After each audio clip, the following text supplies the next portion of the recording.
আদ্দিন হাসপাতালের লাইসেন্স বাতিল করাতে কার সুবিধা হয়েছে?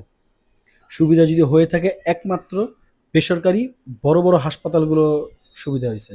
যারা সাধারণ মানুষের গলা কাটে তাদের সুবিধা হয়েছে। যেখানে সাধারণ মানুষ চায়, যেখানে জনগণ চায় আদ্দিনের মতো একটা হাসপাতাল থাকুক, সেখানে সরকার কেন বাতিল করবে? সরকার তো জনগণের জন্যই, তাই না? এখানে একটা দুর্ঘটনা ঘটছে, তার জন্য আপনারা শাস্তির ব্যবস্থা করতে পারেন। ওই হাসপাতালে তো আরও রোগী ছিল, তারা তো যেতে চাইতেছে না, তারা তো সেখানে থাকতে যাচ্ছে, চিকিৎসা করাতে যাচ্ছে।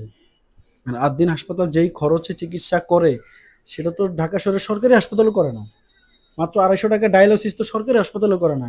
কারণ আপনি যদি 6 জন শিশুর মৃত্যুর কারণে একটা হাসপাতালের লাইসেন্স বাতিল করে দেন, হাসপাতালের কার্যক্রম বন্ধ করে দেন, তাইলে আমাদের বাংলাদেশের মধ্যে যত সরকারি হাসপাতাল আছে, যত হাসপাতাল আছে, প্রত্যেকটা হাসপাতাল প্রতিদিন অবহেলায়, যন্ত্রপাতির অভাবে, বিভিন্ন কারণে, দুর্নীতির কারণে হাজার হাজার মানুষ মারা যাইতেছে। কই কোনোদিন একটা হাসপাতাল তো বন্ধ করেন নাই? প্রতিটা মন্ত্রীদের, এমপিদের দুর্নীতির কারণে হাসপাতালের যন্ত্রাংশ থাকে না, হাসপাতালে চলে না। আহ, হাসপাতালের কর্মীদের কারণে, হাসপাতালের অব্যবস্থার কারণে প্রতিদিন মানুষ মারা যাচ্ছে। কই কোনো সরকারি হাসপাতাল তো আপনি উন্নত করতে পারেন নাই, বন্ধ করতে পারেন নাই? কোনো একটা বেসরকারি হাসপাতাল যদি সরকারি হাসপাতালের চেয়ে বেশি সুবিধা দেয়, তাতে আপনাদের সমস্যা কি?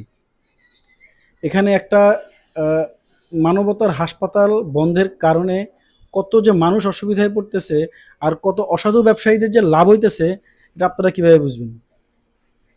আসলে আপনাদের প্রত্যেকটা সিদ্ধান্ত জনগণের সিদ্ধান্ত হওয়া উচিত।